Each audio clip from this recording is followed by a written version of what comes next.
मेरा नाम मिंटी देवी है, मेरे पति का नाम चंदन सिंह है। मैं मीरगंज गोपालगंज बिहार से हूँ।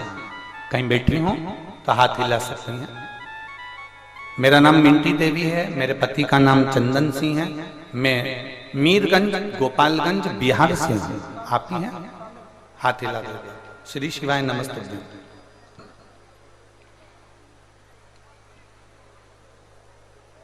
बच्चा आया है क्या साथ में? हाँ, लिया लिया।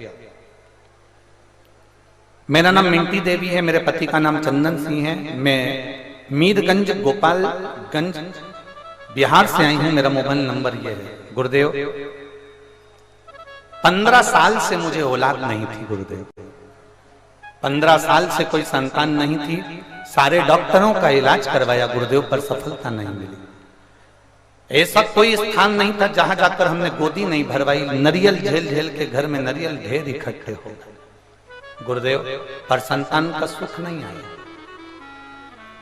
एक बार घर के बाहर झाड़ू लगा रही थी और झाड़ू लगाते लगाते वहां से एक महिला निकल कर गई और उस महिला ने कहा कि तुम्हारे घर में कोई बाल गोपाल नहीं? तो कहा मेरे यहाँ 15 साल से औलाद नहीं है। तो कहा वो सीओर वाला महाराज टीवी पर आता है, प्रदीप मिश्रा कथा बाजता है, आप उस कथा को क्यों नहीं सुनते? शिव महापुराण की कथा सुना करो। तब मैंने पहली बार जीवन में टीवी खोल आपकी कथा को लगाया और कथा आस्था चैनल पर सुनी। मुझे भरोसा नहीं हुआ। जब इतने डॉक्टरों का इलाज करवा लिया तो औलाद नहीं हुई, इतनी गोदी भरवा ली तो औलाद नहीं हुई, तो औलाद क्या हुआ? मैंने भरोसा नहीं करा। पर 3 बार मैंने आपकी शिव पुराण की कथा सुनी। आपने एक बार कथा में कह दिया कि जो आसन लगाकर, भले टीवी के सामने सुनो चाहे कहीं पर भी सुनो, पर जमीन पर बैठकर सुनो। आसन लगाकर जो कथा सुनता है और दिल से बाबा से जो मांगता है वो देता है। मैंने टीवी के सामने आसन लगाकर कथा सुनी। उस दिन आपने सफेद आंकड़े की जड़ का प्रयोग बताया और सफेद आंकड़े की जड़ का प्रयोग मैंने करा और बाबा की कृपा से मात्र 2.5 महीना निकला और मेरा गर्भ ठहर गया। मैं बाबा की कृपा से 17 फरवरी 2023 को बाबा की ऐसी कृपा हुई कि मेरे घर में पुत्र रत्न की प्राप्ति हो गई। गुरुदेव, हमारे घर में चिराग आ गया और 15 साल के बाद औलाद हुई है। ये शिव की कृपा है, ये शंकर की उदारता है, ये शिव तत्व, ये शिव, ये ओघड़ी है।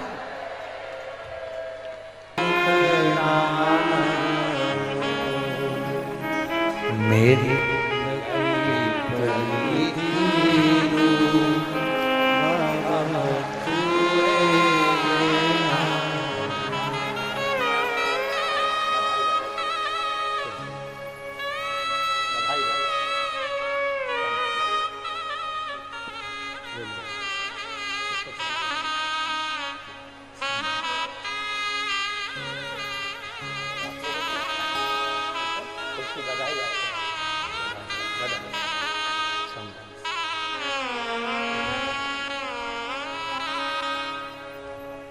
15 वर्ष औलाद का सुख नहीं देता है।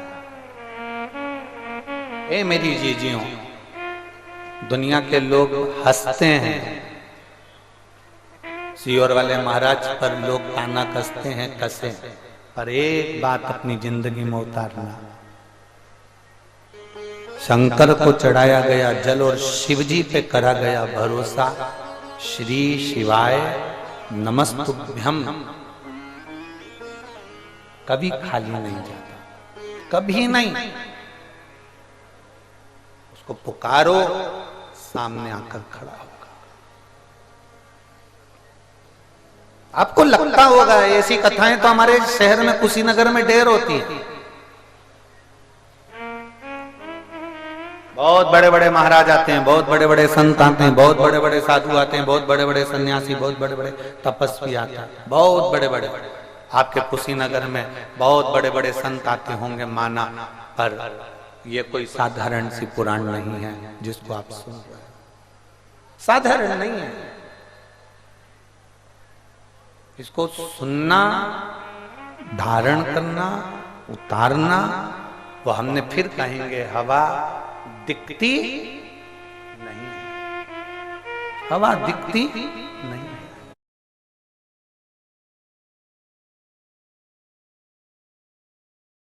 पर हवा साथ छोड़ती नहीं है। उसी तरह तुम मंत्र जपो, श्री शिवाय नमस्तुभ्यम। दुनिया कितना भी ऑब्जेक्शन ले, दुनिया कितना भी अपशब्द कहे, तुम शिव पे चढ़ा हुआ जल पियो, उसका फल मिलेगा। आचमन करो, जल मिलेगा, फल मिलेगा। दुनिया कहे।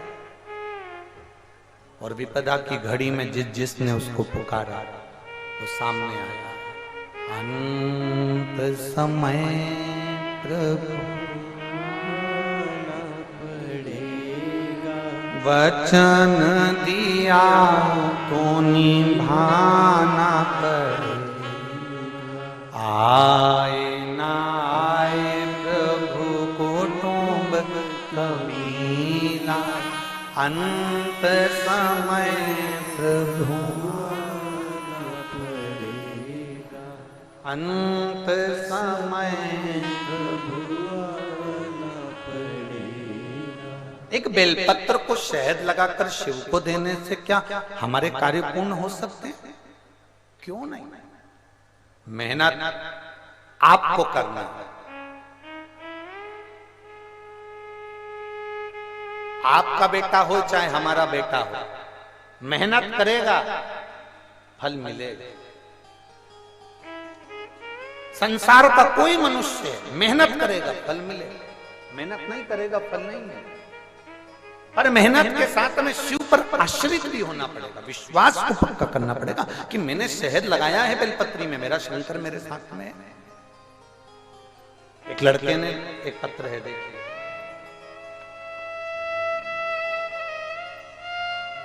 मैं रिंकू देवी कप्तानगंज निवासी हूं, जिला कुशीनगर की रहने वाली हूं। कहीं बैठी हैं? आप ही हैं? ऐसा हाथ हिला दो। श्री शिवाय नमस्ते। वापिस एक बार हाथ हिलाइए। मैं रिंकू देवी कप्तानगंज निवासी हूं, जिला कुशीनगर से। गुरुजी मेरा परिवार कथा सुन रहा है। बाबा से हमारे क्षेत्र में एक कथा हो रही है। मैं पूनम जी पांडे जी को और श्री ओम प्रकाश जी पांडे जी को धन्यवाद देती हूं कि हमारी दिल की तमन्ना आपने पूरी कर दी। भगवान आप पर कृपा बना रखी। हमने कल भी पूनम जी आपको कहा था, ना जाने कितनी बहनें ऐसी बैठी हैं, कितने भाई ऐसे बैठे हैं जिनके दिल में इस कथा के लिए बहुत जगह थी, पर हिम्मत नहीं कर पा रहे थे कि हम भी हमारे नगर में कथा होगी। आपने ना जाने कितने लोगों के चेहरे पर स्माइल लाकर दे दी। पूनम दीदी आपको धन्यवाद, बहुत बहुत हिम्मत करी आपने, उसके लिए धन्यवाद। गुरु बाबा कृपा का मैं क्या वर्णन करूं। छोटा भाई है जो 2 साल से नौकरी की तैयारी कर रहा है, पर उसको कोई सरकारी नौकरी नहीं मिल रही और ना प्राइवेट नौकरी मिल रही। मेरा भाई कहता है जी जी अब मैं करूं तो करूं क्या। जब हार गया मेरा भाई तो उसने नौकरी के लिए अप्लाई करना बंद कर दिया। आपने कथा में कहा था कि मेहनत करो, कर्म करो और शंकर जी पे एक शहद लगाकर बेलपत्र समर्पित करो। मैंने वही क्लिपिंग अपने भाई को भेज दी। मेरा भाई मुझे कमेंट्स में लिखकर भेजता है कि बेलपत्र लगाने से क्या नौकरी मिल सकती है। मैंने अपने भाई को फिर फोन किया और कहा वो सियोर वाला महाराज नहीं, कथा महादेव करता है, महादेव कथा बोलता है, तू मान तो एक बार और वापिस एग्जाम के लिए फॉर्म भर। मेरे भाई ने 2 एग्जाम दिए, 2 का फॉर्म भरा और दोनों एग्जाम में उसने बेलपत्री में शहद लगाकर शिवजी को समर्पित करा। 2 साल से प्रयास कर रहा था पर सर्विस नहीं लगी। आज मैं बाबा को क्या धन्यवाद दूं गुरुदेव, बाबा तो बाबा है। मेरा भाई आप पर हंसा था पर मेरे भाई ने बेलपत्र लगाकर और मेहनत कर कर जो उसने एग्जाम दिया, बाबा की कृपा से 2 जगह पर उसने सरकारी नौकरी के लिए अप्लाई करा था और दोनों जगह उसको सिलेक्शन हो गया। मेरे भाई का सिलेक्शन दोनों जगह हो गया। पहला सिलेक्शन स्टेट गवर्नमेंट फायरमैन की जगह पर हुआ और दूसरा सिलेक्शन सेंट्रल गवर्नमेंट चंडीगढ़ में ट्रांसपोर्ट विभाग में हुआ।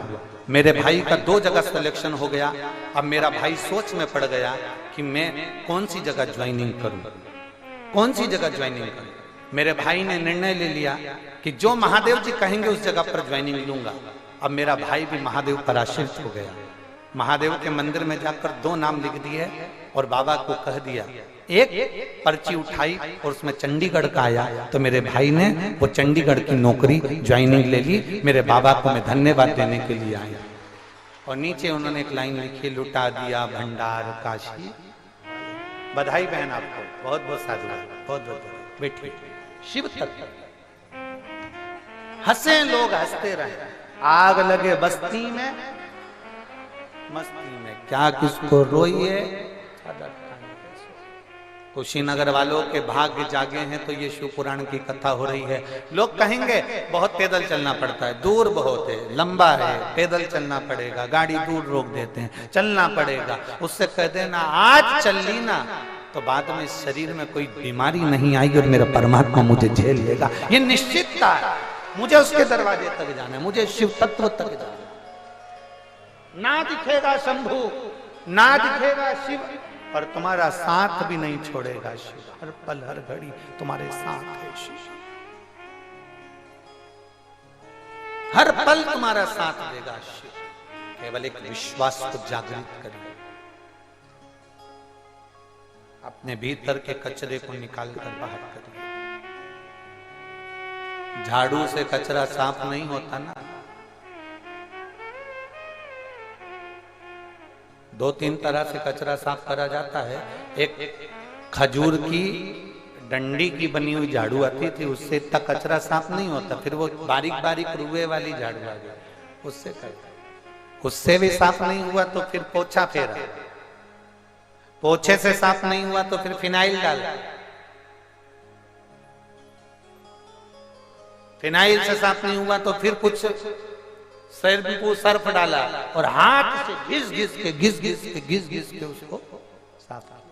कचरा साफ करना पड़ेगा।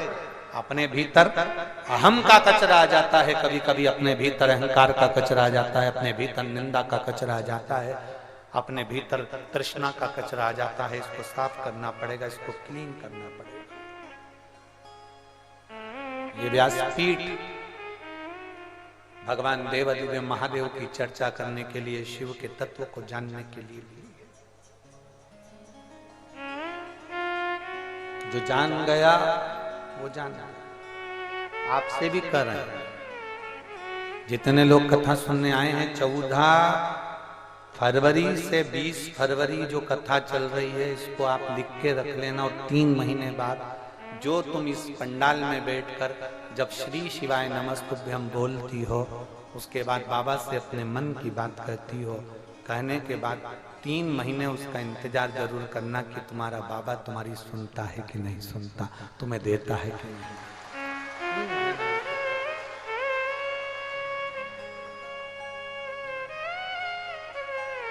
इस बहन ने लिखा पत्र में कि मैंने,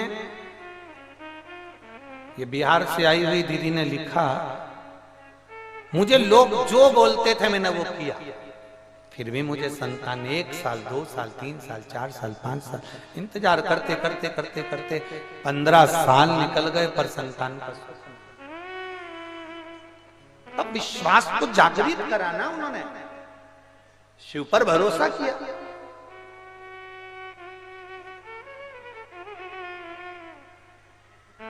भगवान शंकर पर भरोसा किया, और जब भगवान शिव पर भरोसा पूर्ण हो गया तब शिव मिला। झाड़ू फेरते रहो, कचरा साफ होगा। भगवान के मंदिर जाते रहो। लोग कहेंगे क्या मिलता है वहां से, उसको कह दो हम कुछ लेने के लिए नहीं जा रहे, हम तो हमारे पिता से मिलने के लिए जा रहे हैं, अपने बाबुल से बात करने के लिए जा रहे हैं, अपने पिता के पास। क्या देगा वो मालूम नहीं है, पर इतना जरूर मालूम है कि उसके नजदीक जाने का फल जरूर।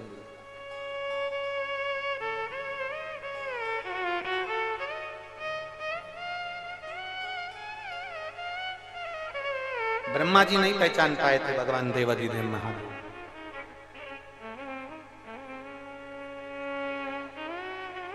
ब्रह्मा जी ने नहीं पहचाना था भगवान शंकर को, भगवान शिव को नहीं पहचान पाया। आखिरी में ब्रह्मा जी ने भगवान नारायण से पूछ लिया था कि तुम्हारे पिता कौन है, तुम्हारे पिता कौन? नारायण ने कह दिया मेरे पिता तो वो देव अधिदेव महादेव, जिसका कोई नहीं,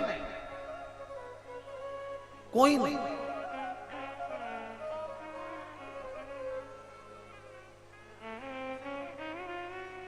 बहुत लोग कह देते हैं हम अनाथ हैं, बहुत लोग कह देते हैं हम हमारा कोई नहीं है महाराज जी, हम अकेले। बहुत मूर्ख हो जो कहता है कि हम अनाथ हैं, वो मूर्खता वाली बात करता है। जो कहते हैं हमारा कोई नहीं है, वो मूर्खता वाली बात करता है।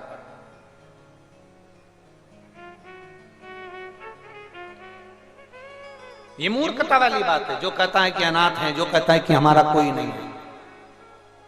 जब विश्वनाथ बैठा है तो दुनिया में कोई अनाथ हो ही नहीं सकता है। उसका नाम है विश्वनाथ। द्वारिकानाथ सुने होगे, जगन्नाथ सुने होगे, बद्रीनाथ सुने होगे, केदारनाथ सुने होगे, पर विश्वनाथ नहीं सुने होगे।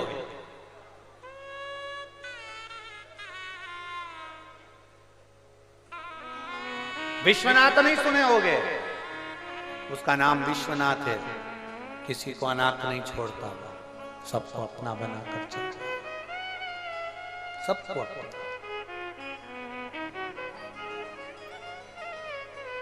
दुनिया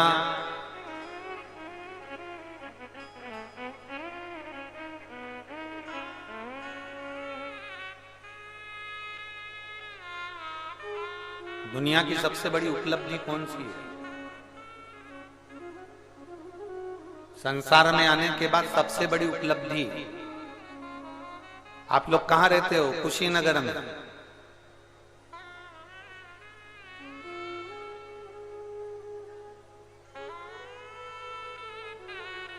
दुनिया की सबसे बड़ी सफलता कौन सी है?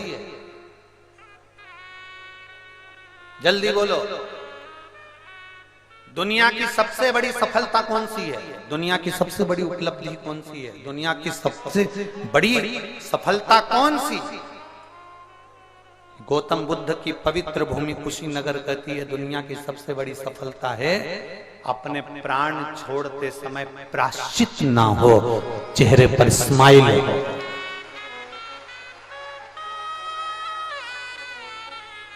गौतम बुद्ध की पवित्र भूमि कहती है, महात्मा गौतम बुद्ध भी कह रहे हैं और महात्मा विदुर भी कह रहे हैं, अपने प्राण छोड़ते समय आपको प्रायश्चित ना हो। ऐसा काम ही मत कर जाओ कि प्रायश्चित हो। अपने प्राण छोड़ते समय आपको दुख ना हो, ऐसा काम ही मत कर जाओ कि दुखी होना। अपने प्राण छोड़ते समय आपको कोई अपशब्द कहे, ऐसा कर्म मत कर जाओ। ये दुनिया की सबसे बड़ी उपलब्धि है कि जिस समय आपके प्राण छूट रहे हो, आपका शरीर छूट रहा हो, ये शरीर जा रहा हो, ये आत्मा परमात्मा से मिलने के लिए जा रही हो, ये कुशीनगर प्रतीक है इसी बात का कि प्राण छोड़ते समय, शरीर को छोड़ते समय, ये आत्मा जब परमात्मा में विलीन होने के लिए जा रही हो, तब आपके चेहरे पर स्माइल हो, प्रसन्नता हो, दुख ना हो। ये महात्मा गौतम बुद्ध की पवित्र धरा कह रही है। महात्मा विदुर का चरित्र कहता है, महात्मा गौतम बुद्ध का चरित्र कहता है कि आपके चेहरे पर मृत्यु के समय पर सल ना आवे, प्रसन्नता। मैंने किसी का दिल नहीं दुखाया, मैंने किसी को अपशब्द नहीं कहा, मैंने किसी को गाली नहीं दी, मैंने किसी को आड़ा टेढ़ा नहीं कहा, मैंने अपनी जिंदगी को अच्छे से जिया। मरते समय तुम्हें बेटों की चिंता ना हो, मरते समय तुम्हें बहुओं की चिंता ना हो, मरते समय तुम्हें परिवार की चिंता ना हो, मरते समय तुम्हें किसी वस्तु की चिंता ना हो, और तुम्हारे प्राण यमराज तुम्हारे सामने खड़ा हो और प्राण जा रहे हो, उस समय पर तुम्हारे चेहरे पर केवल मुस्कुराहट और मुख की जिह्वा पर मंत्र श्री शिवाय नमस्तुभ्यं, पंचाक्षर मंत्र नमः शिवाय, षडाक्षर मंत्र ओम नमः शिवाय, 2 अक्षर का मंत्र राम नाम, 2.5 अक्षर का मंत्र कृष्ण द्वादश अक्षर मंत्र ओम नमो भगवते वासुदेवाय, तुम्हारे मुख पर ये मंत्र जब मुख में होंगे तो निश्चित है कि तुम्हारा चेहरा कह देगा कि तुम्हें कोई विपदा, कोई चिंता व्याप्त ही नहीं रहेगी।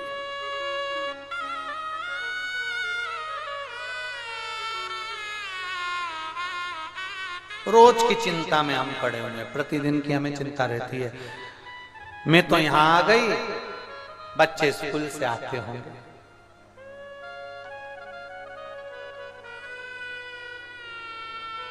तुम यहां से जाओ, बच्चे तुमको स्कूल की ड्रेस में नहीं मिलेंगे। तुम यहां से जाओ, बच्चे तुम्हारे भूखे नहीं मिलेंगे। तुम चिंता कर रही हो, बच्चों को मालूम है मम्मी गई कथा में, फुल एंजॉय, फुल फ्रिज खोला, सामान निकाला, गुड दूध निकाल के, हॉर्लिक्स घोल के, बिस्कुट टोस्ट, और दोस्तों से कह दिया आजा मम्मी गई कथा। तुम चिंता में दुबली हो गई, बेटे ने कुछ नहीं खाया होगा, बेटे ने कुछ नहीं खाया होगा, बेटे ने कुछ नहीं खाया होगा। और फिर घर पहुंचकर बेटे से कहो ले मैं तुझे खाना, मम्मी मेरा पेट भरा। क्या खाया? बस पेट भरा, मैं स्कूल से टिफिन खा के आया। अब ये नहीं बता रहा है कि सारा फ्रिज का माल में ही निपटा गया, जो अलमारी में रखा हुआ था वो मैं खा गया। तुम्हें चिंता है, तुम्हें चिंता है, मेरा पति ऑफिस गया है, टिफिन तो घर में रह गया, वो क्या खाएगा, क्या खाएगा? तुम्हें चिंता है, उसको चिंता नहीं है, क्योंकि उसको मालूम है मेरी ऑफिस की ही बिमला लेके आई है टिफिन। आज भगवान ने कृपा कर दी, उसका आधा टिफिन मैं खाऊंगा और इसने बढ़ जाएगा। तुम्हें चिंता है, उसको नहीं। जिंदा हो तब तक चिंता व्यापेगी, मरने के बाद चिंता नहीं, चिता व्यापेगी। कहां चिंता है? जिंदा हो तब तक चिंता है। और हम कहते हैं चिंता को छोड़कर बाबा पर आश्रित हो जाइए, चिंता को छोड़कर बाबा पर। बाबा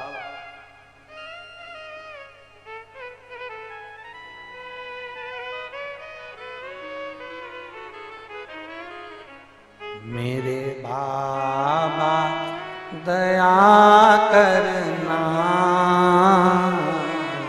मैं तेरे भरोसे,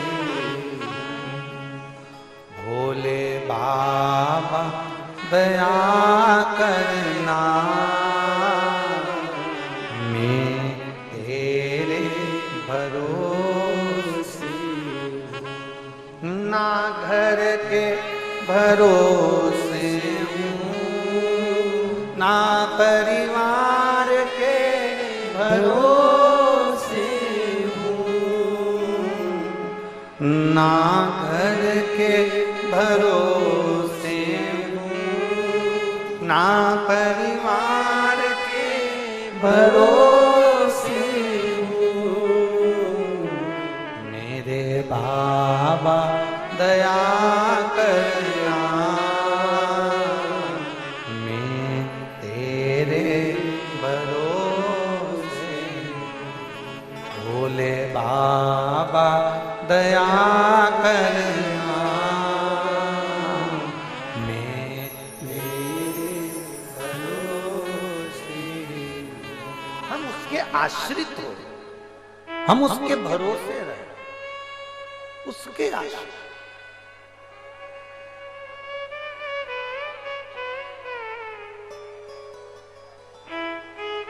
और जब हम उसके आश्रित होंगे तो होकर देखो, एक बार आश्रित होकर देखो, एक बार बाबा के आश्रित होकर देखो, बाबा के आश्रित। जब एक बार हम उसके आश्रित होंगे तो हमको संभाल लेगा। एक छोटा सा बच्चा ऊपर उछालो, हंसता है कि रोता है? जम के बोलो, हंसता है। छोटे से बच्चे को ऊपर उछालो, हंसेगा कि रोएगा? हंसेगा। क्यों हंसता? क्योंकि उस बच्चे को मालूम है मैं ऊपर जाऊंगा, नीचे मुझे पकड़ने वाला कोई है। बच्चा ऊंचे स्टूल से कहां पर कूदता है? बच्चा अकेला रहता है तब सोफे से कूदता है क्या? नहीं। बच्चा अकेला रहता है तब टेबल से कूदता है क्या? नहीं। बच्चा टेबल पर चढ़ने का प्रयास और कूदने का प्रयास जब करता है जब उसके मम्मी पापा कहीं काम में लगे हैं, वहीं पर उसी कमरे में हैं, उसी जगह पर हैं, तब बच्चा टेबल पर चढ़ता है, कूदता है, क्योंकि उसको मालूम है अगर मैं गिर भी जाऊंगा तो मेरे माँ बाप मुझे संभाल लेंगे। उसी तरह संसार में हम आए हैं तो ये सोच कर चलना कि हमारा बाबा भोलेनाथ हमें अपने हाथ में झेलने के लिए तैयार है। आप उसके आश्रित हो ना, आप उसके भरोसे चलो ना। बीमारी आ गई बहुत बड़ी,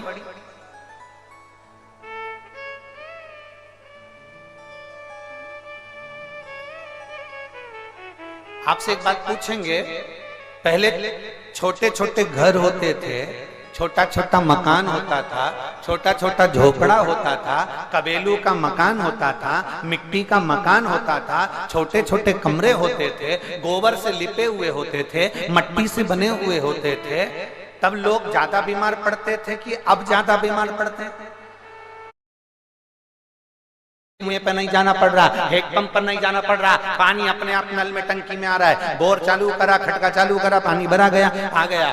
बढ़िया ओवन है, भोजन बन जाता है। बढ़िया गैस है, भोजन बनकर तैयार हो जाता है। जरा विचार करना, पहले मिट्टी का चूल्हा था, भोजन बनाने से पहले लोग वहां बैठते, भोजन करने वाला भी बैठता, भोजन बनाने वाला भी बैठता। मट्टी में गिरते, मट्टी में पड़ते, मट्टी से उठते, मट्टी के मकान में रहते तो बीमार नहीं पड़ते थे। आज वीआईपी व्यवस्था होने के बाद भी लोग बीमार पड़ रहे हैं।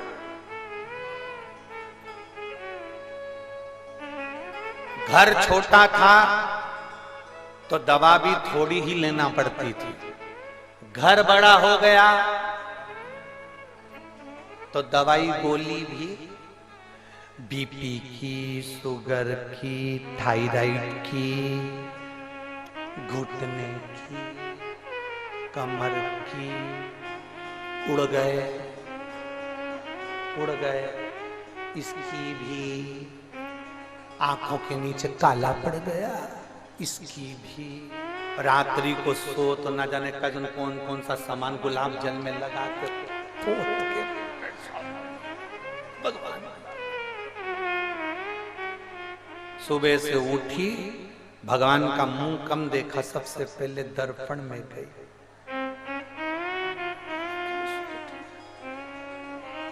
स्नान करा, सबसे पहले दर्पण में मुख देखा।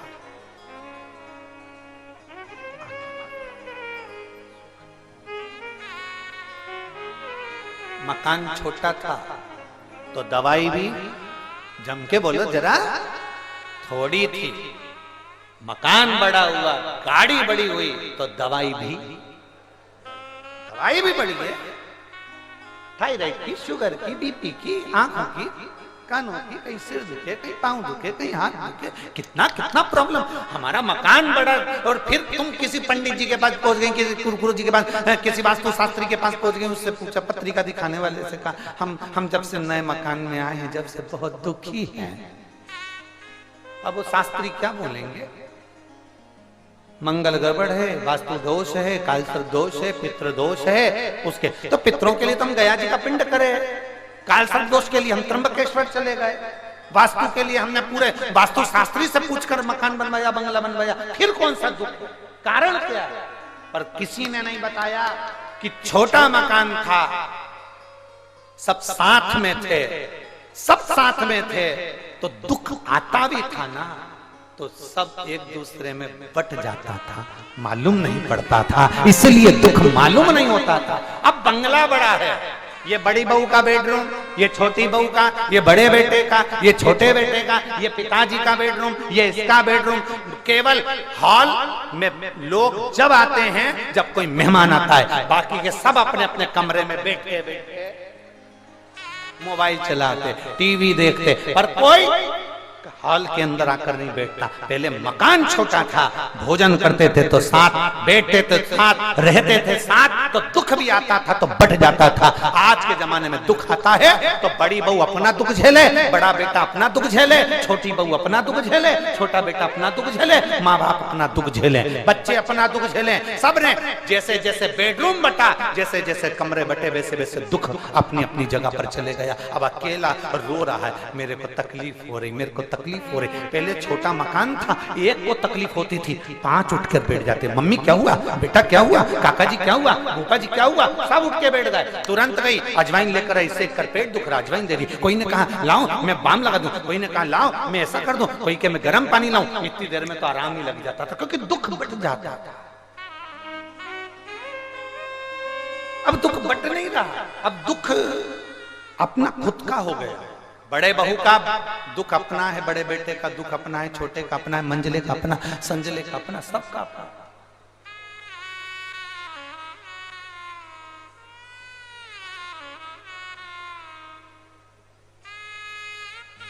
प्रार्थना करूंगा आप सबसे,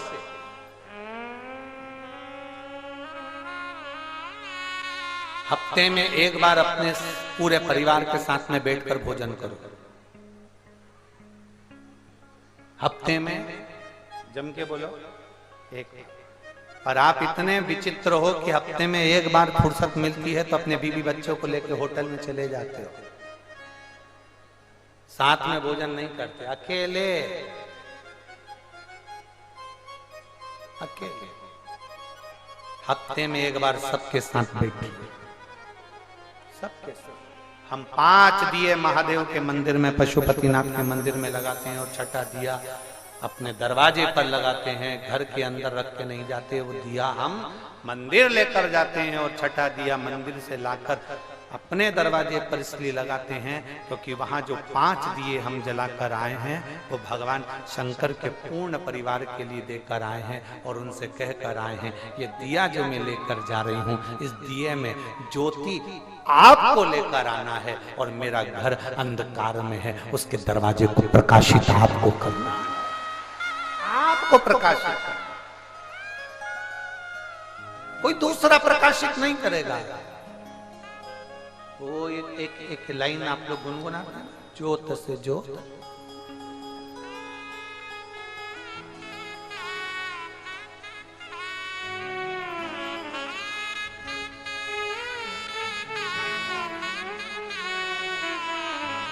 प्रेम की गंगा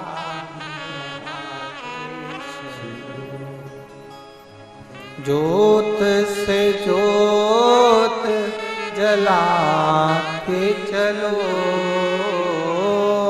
ज्योत से ज्योत जला के चलो। बैठ जाओ अभी गा नहीं रहे हैं। प्रेम की गंगा बहाते चलो, प्रेम की गंगा बहाते चलो, राह में आए जो दीन दुखी, राह में आए जो दीन दुखी, ओ राह में आए जो दीन दुखी, राह में आए जो दीन दुखी, सबको गले से लगाते चलो, प्रेम की गंगा बहाते चलो, ओ सबको गले से लगाते चलो। प्रयास करो, सबको एक जगह लाने का प्रयास करो। दुख बढ़ेगा, दुख बढ़ेगा। एक बच्चा रो रहा है, बहुत रो रहा है। सबसे पहले मां क्या काम करेगी उस बच्चे के लिए? खिलौना चाहिए? नहीं। भूख लगी है? नहीं। कुछ तकलीफ हो रही है? नहीं। बच्चा रोए जा रहा है, रोए जा रहा है, तो माँ सबसे पहला काम करती है, अंदर से राई नून लाती है।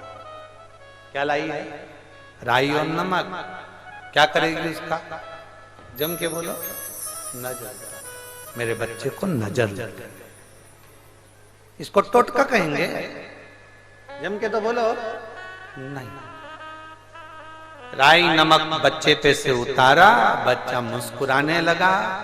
अब माँ को लगा मेरा बच्चा मुस्कुरा रहा है, पर सही मायने में माँ ने जो राई नून हाथ में ली है, बच्चे पे से मुस्कुरा कर जब उतारती है, बच्चा उसको घूम घूम कर देखता है, उसको लगता है मेरी मम्मी नया खिलौना लेकर आई है, और बच्चा खुश हो जाता है। पर माँ को लगा है कि मेरा बच्चे की मैंने नजर उतारी और बच्चा चुप हो गया, ये उसका विश्वास करता है, ये उसका भरोसा करता है। एक राई नौन पर माँ का विश्वास होता है कि मेरा बच्चा चुप हो सकता है, वो विश्वास हमें भी हमारे महादेव पर करना चाहिए कि एक लोटा जल चढ़ाने से मेरा महादेव खुश हो सकता है। एक लोटा जल चढ़ाने से मेरा महादेव खुश हो सकता है, सारी समस्या का हल बोल बम का नारा है। जरा जम के बोलो, नहीं तो कल्याण तुम्हारा है। बोल बम का नारा है। बाबा के सहारे हम जी रहे हैं, उसके आश्रित होकर जी, उसके आश्रित।